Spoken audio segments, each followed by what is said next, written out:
দেশে চলতি উত্তেজনার মাঝেই গ্রেফতার হলেন প্রয়াত হুমায়ুন আহমেদের স্ত্রী, অভিনেত্রী ও নির্মাতা Meher Afroz Shaon.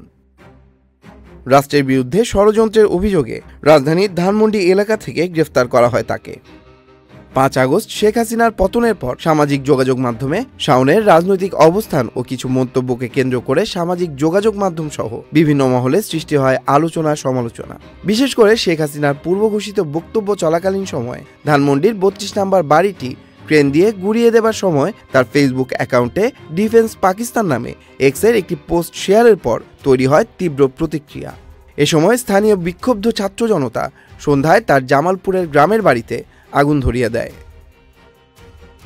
ডিএমপির media and public relations বিভাগের উপকমিশনার মোহাম্মদ তালিবুর রহমান গণমাধ্যমে জানান, রাষ্ট্রের বিরুদ্ধে ষড়যন্ত্রে জড়িত থাকার অভিযোগের বিষয়ে জিজ্ঞাসাবাদের জন্য তাকে ডিবি হেফাজতে নেওয়া হয়েছে। শাওনের গ্রেফতারের বিষয়ে সংবাদ এসেছে ভারতীয় গণমাধ্যম আনন্দবাজার অনলাইনেও। সেখানে বলা হয়, গত আগস্ট মাস থেকে বিভিন্ন সময় সামাজিক মাধ্যমের পাতায় বাংলাদেশের অন্তর্বর্তীকালীন সরকারের সমালোচনা করেছেন শাওন। একইভাবে গত 3 দিন আগেও বাংলাদেশের প্রাক্তন প্রধানমন্ত্রী শেখ হাসিনার সমর্থনে ইঙ্গিতপূর্ণ পোস্ট করেছেন এই অভিনেত্রী। সে কারণেই কি রাষ্ট্রদ্রোহিতার অভিযোগে আটক করা হলো শাওনকে? জাতীয় চলচ্চিত্র পুরস্কার পাওয়া মেহের আফরোজ শাওন 2024 সালের দ্বাদশ জাতীয় সংসদ নির্বাচনে সংরক্ষিত নারী আসনের প্রার্থী হতে ময়মনসিংহ বিভাগ থেকে আওয়ামী লীগের মনোনয়ন ফর্ম সংগ্রহ করেছিলেন।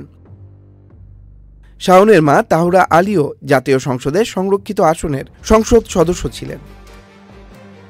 Tanmoy Mahmud, Channel I online.